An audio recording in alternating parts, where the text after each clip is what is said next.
I have a question. Who made the universal decision that we should eat lunch at 12? Who decided that it should take 4 years apiece to finish high school and college? Who made the decision that a minute should be 60 seconds and an hour should be 60 minutes? These are all questions I've been asking myself recently. And I've come to realize that while time itself was created by God, its perception was created by humanity and materialized by these clocks we put on the wall. You see, there's nowhere in this world you can go and not find a clock. And that's because we as society put them there to remind you. You see, society says you should brush your teeth for 2 minutes. Society says you should sleep for 8 hours. Society says you should be done school by 22, have a career by 25, a family by 30, be successful by 40, and retire by 60. You see, we've created this one-size-fits-all timeline for life, thinking we can all wear the same clothes. And when we personally realize that they don't fit, we blame it on ourselves, acting like we've gained weight. Stop letting society's clock dictate when you show up. My time is different from your time. And just because you're not where society says you should be at this point in your life doesn't make you late. It makes you, you. McGregor Gulley, East Kingston, Jamaica. A place where poverty and politics collided, where violence was currency, and where dreams were either crushed or transformed into empires built on blood and cocaine. In the late 1970s, one man rose from these unforgiving streets to become what many would later call the Jamaican El Chapo, a man so powerful, so ruthless, and so calculated that his crew would generate over $100 million in 5 years and send over 400 guns back to Jamaica to arm an entire political movement. Today we trace the rise and fall of Eric Vassell, known to the world as Chiney Man or Brooklyn Barry, the richest drug don of the 1980s, whose empire stretched from the cramped tenements of Brooklyn to the sprawling streets of Dallas, Texas. His journey from selling little bags of weed on a Kingston corner to commanding an army of killers and distributors is a story of ambition, violence, loyalty, and ultimately betrayal. To understand the monster he became and the empire he built, we must walk through the blood-soaked streets where it all began. Eric Vassell wasn't born into wealth or privilege. He came from McGregor Gulley, one of the most violent infested communities in East Kingston, a place where survival meant choosing sides and where political allegiances could mean the difference between life and death. Born around 1959, Vassell grew up watching the endless cycle of gang warfare between his community and rivals like Dunkirk and Jackie's Road. But young Eric had ambition that went beyond the territorial battles of Kingston. He started at the bottom, doing odd jobs to survive, then moved into the drug trade the only way anyone could, small. He sold little bags of weed on the corner, watching, learning, understanding the game. As his reputation grew, so did his operation. He upgraded from bags to ounces, then from ounces to pounds. By the late 1970s, he had moved into something far more profitable and far more dangerous: heroin. This wasn't just about making money anymore. This was about building an empire. And Eric Vassell, the young hustler from McGregor Gulley, knew exactly where that empire needed to be built: America. In the late 1970s, Eric Vassell arrived in New York City. The story goes that when he stepped off that plane and saw the big buildings and city lights for the first time, something clicked in his mind. This was the place he was meant to be. This was where he would turn the city upside down. He settled in Brooklyn, specifically Crown Heights, an area that would become the nerve center of his operation. But Vassell didn't just come to America to be another street dealer. He came with a vision, with connections back home, and with a ruthlessness that would soon become legendary. He founded what would become known as the Gullymen Posse around 1979, starting as a marijuana distribution operation that would explode into something far bigger as the 1980s crack epidemic took hold of America. Vassell was strategic. He didn't just sell drugs, he built infrastructure. He established a video storefront called Allen Kratz, also known as Krat and Al's, at 203 Schenectady Avenue in Brooklyn. On the surface, it looked like a legitimate business. In reality, it was the headquarters of a growing criminal empire. Nearby, the Crown Heights Domino and Soccer Association served as another front for his operations. These weren't just covers. They were community gathering places where Vassell built loyalty and respect among the people who would become his soldiers and his protectors. By the early 1980s, Eric Vassell had transformed from a small-time dealer into a major player in the New York drug trade. He was dealing heroin wholesale across Brooklyn, moving weight that most street dealers could only dream of. His operation was sophisticated.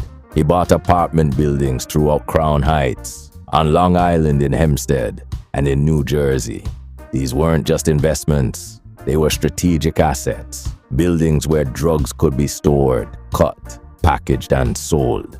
Buildings where money could be laundered through dummy corporations he established specifically for that purpose. One building in particular became infamous, the 24/7 House. This Brooklyn apartment building operated exactly as its name suggested, 24 hours a day, 7 days a week, including holidays. Drugs were sold from this location. It became a symbol of Vassell's reach and his crew's dedication to the grind. The money was flowing in faster than they could count it. Government estimates would later reveal that the Gullymen Posse generated more than $100 million in profits over just a 5-year period. But with that kind of money came paranoia, and with paranoia came violence. Eric Vassell understood that an empire built on drugs needed protection, and protection meant guns and men willing to use them. He began bringing trusted soldiers from Jamaica, sometimes flying in 30 men at a time. These weren't just random recruits. These were men from McGregor Gulley who had grown up in the same violence, who understood the code, who could be trusted. Among them were 2 brothers who would become his most feared enforcers. Ever, which was short for Everett, and Fitzy, short for Fitzroy, came from a large family in McGregor Gulley. About 8 brothers in total from the Reed family. These weren't just bodyguards. These were executioners. Everett carried 2 Uzi-Es under his jacket, fully loaded, plus a hand grenade for good measure.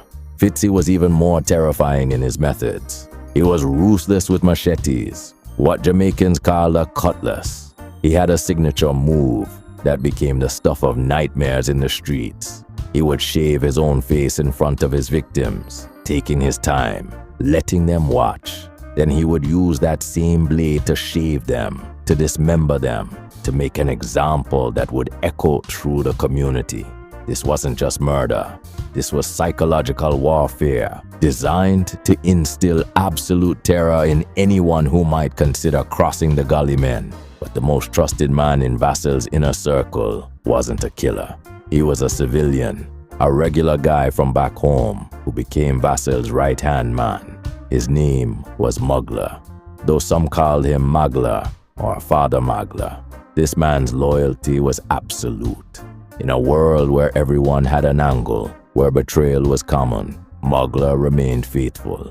He had tried multiple times to enter the United States, being turned back at the airport repeatedly due to deportation issues. But eventually, he made it through. Once in New York, Vassell elevated him to a position of power, making him his accountant and second in command. This caused resentment among some of the other crew members who felt Mugler hadn't put in work or gotten his hands dirty like they had. But Vassell trusted him completely. And in their world, that trust was more valuable than any amount of violence. Mugler handled the money, kept the books, and became the business mind behind the operation, while Vassell remained the strategic leader and Everett and Fitzy handled enforcement. As the mid-1980s arrived, so did crack cocaine, and Eric Vassell was perfectly positioned to capitalize on it. The crack epidemic exploded across American cities, and the Gullymen Posse was at the forefront of this wave. Vassell's crew was cooking and selling massive quantities. They were moving a whole key, which means a kilogram, every single day out of their operations. The money became almost unimaginable. Vassell lived lavishly. He had houses all over Jamaica, funded by his drug profits. He bought properties throughout New York. He was called the Lord of the Bricks, a reference to the kilogram blocks of cocaine he controlled. He even had connections to the Italian mafia, moving in circles that few black drug dealers of that era could access. But Vassell never forgot where he came from. Back in McGregor Gulley, he was a hero. He spoiled his community, buying up Easter bun and cheese across Jamaica to distribute to his people. He sent money, goods, and protection back home. There are stories of him providing big bikes to escort kids to school safely. He fed poor people, funded schools, bought clothes and shoes. The people of McGregor Gulley loved the Gullymen crew, and the crew loved their community right back.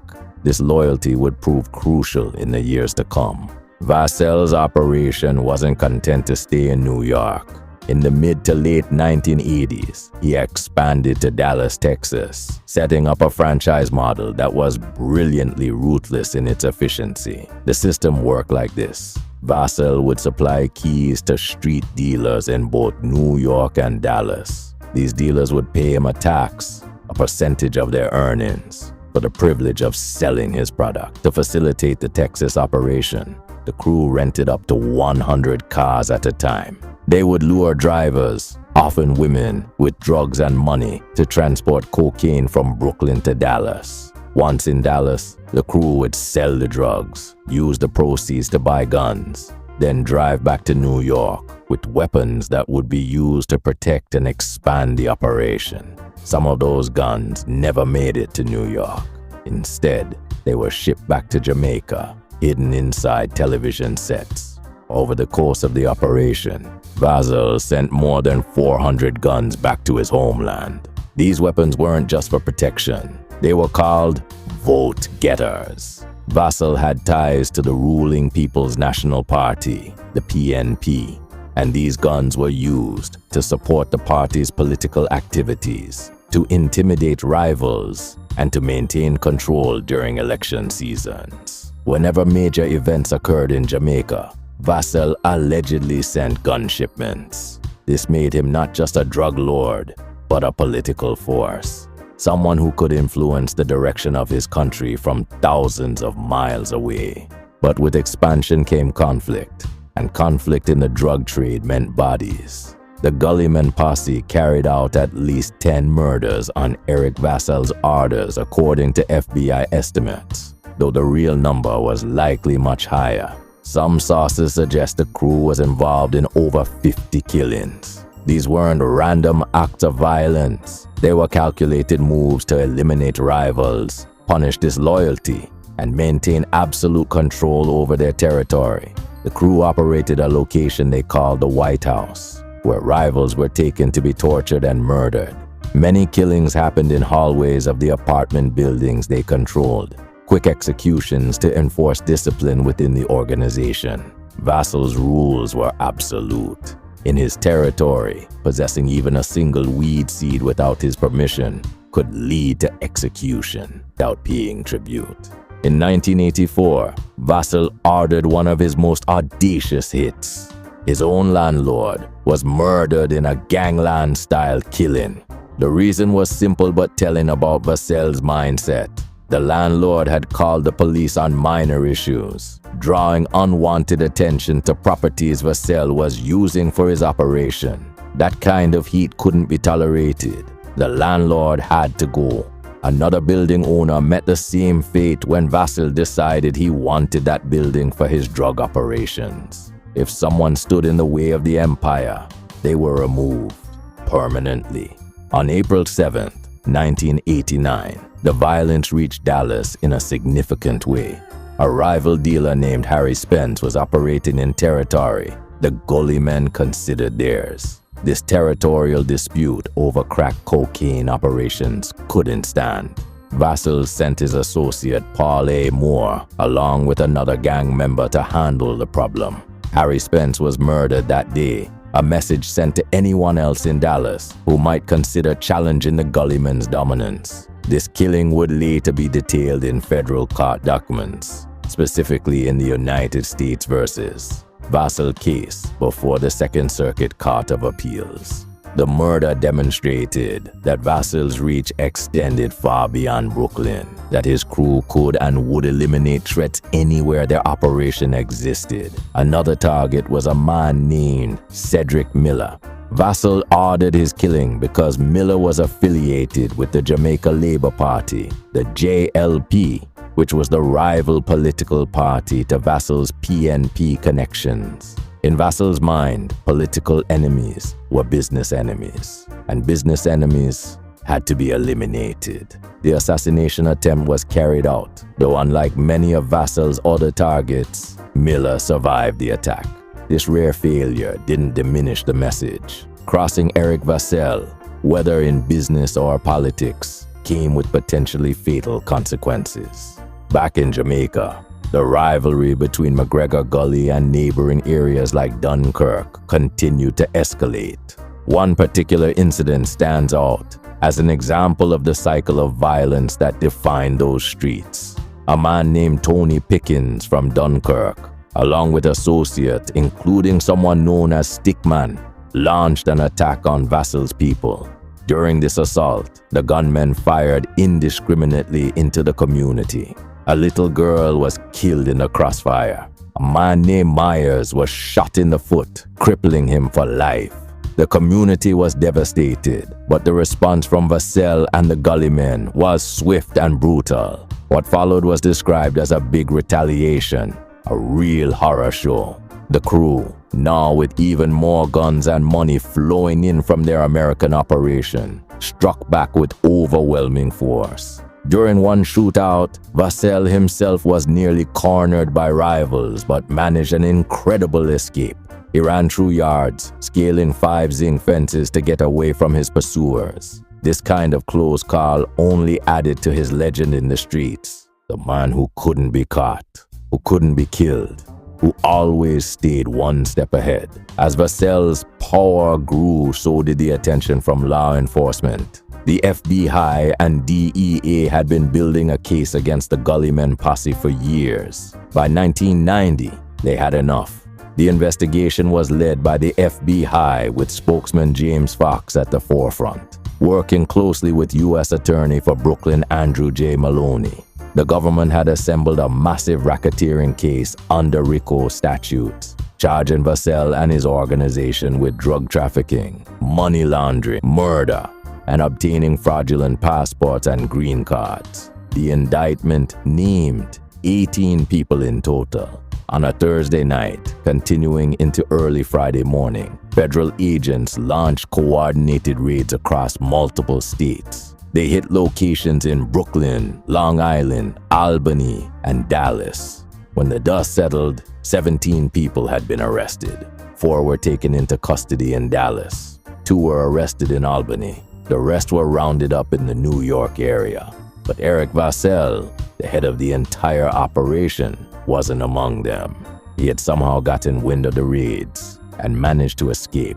Federal agents seized more than $150,000 in cash during the raids. They confiscated 15 guns, including submachine guns. They took control of 6 buildings that Vassell owned, properties worth far more than the cash they found. But without Vassell himself, the case felt incomplete. Authorities believed he was still in the New York area, hiding, planning his next move. They were wrong. Eric Vassell had fled to Jamaica, returning to the place where it all began. For the next 2 years, he lived as a fugitive in his homeland. But he didn't live in hiding like most wanted men. He was protected around the clock by armed guards, making any attempt to capture him extremely dangerous. His lifestyle remained lavish even as a fugitive. At one point, the television show America's Most Wanted allegedly filmed him secretly and was amazed by the life he continued to lead, despite being one of the FBI's most wanted. But being constantly guarded, constantly watching over his shoulder began to wear on him. The man who had once arrived in New York with dreams of turning the city upside down was now exhausted, tired of running, tired of the paranoia. In 1994, Jamaican authorities finally moved on him, likely tipped off by someone looking to collect the substantial reward offered for his capture. Eric Vassell was arrested in Jamaica after 2 years on the run, but his legal battle was far from over. Vassell fought his extradition to the United States for 3 long years, using every legal maneuver available to him. He had resources, he had lawyers, and he had no desire to face American justice, where he knew the sentences would be severe. But in 1997, he lost his fight. Eric Vassell was extradited to the United States to face the federal charges that had been waiting for him since 1990. The case against him was overwhelming. The government had witnesses. They had financial records. They had bodies, facing potential life sentences on multiple counts including murder, racketeering, drug trafficking, and money laundering. Vassell made a decision that would define the rest of his life. He accepted a plea deal. Rather than go to trial and risk spending the rest of his life in prison, he pleaded guilty to the charges. The sentence was 30 to 36 years in federal prison, a massive amount of time, but less than life. What's notable about Vassell's time in prison is what he didn't do. He didn't cooperate. He didn't snitch. He didn't give up his organization or his associates to reduce his sentence. In the criminal world, this adherence to the code earned him respect even from behind bars. While Vassell was locked away, the fate of those closest to him played out in various ways. His most loyal friend Mugler, the civilian who had been elevated to second in command, the man who handled the money and stayed faithful when everyone else turned their backs, made his own choice about cooperation. According to reports, rather than become an informant, Mugler hanged himself in prison. His loyalty to Vassell and to the code extended even to his own death. This act cemented his legacy in the streets as someone who stayed true to the end. The fate of others in the organization was less honorable. Many of Vassell's employees, people he had treated badly over the years, chose a different path. They became FBI witnesses. They cooperated with the government. They testified against the organization in exchange for reduced sentences. This pattern of betrayal wasn't surprising to anyone who understood the streets. Vassell had been ruthless in his leadership, and while that ruthlessness built an empire, it also created a long list of people who felt they owed him nothing when facing their own prison time. Everett and Fitzroy, the killer brothers who had been Vassell's most feared enforcers, met different ends. Fitzy, the man who had terrorized victims with his machete rituals, was eventually shot dead outside Club Dynasty on Utica Avenue. He was sitting in a new Lexus when gunmen approached and ended his life. Whether this was retaliation from old enemies or part of new conflicts, the streets never fully revealed.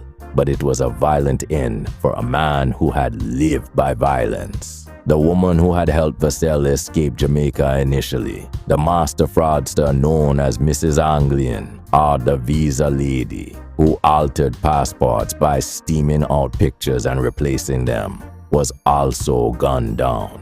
The circumstances of her death suggest it may have been connected to the crew's reckless actions or her failure in some duty, though the exact details remain murky. What's clear is that very few people who were deeply involved in the Gullymen Posse escaped unscathed. Death, prison, or deportation awaited most of them. The legacy of Eric Chiney Man Vassell is complicated.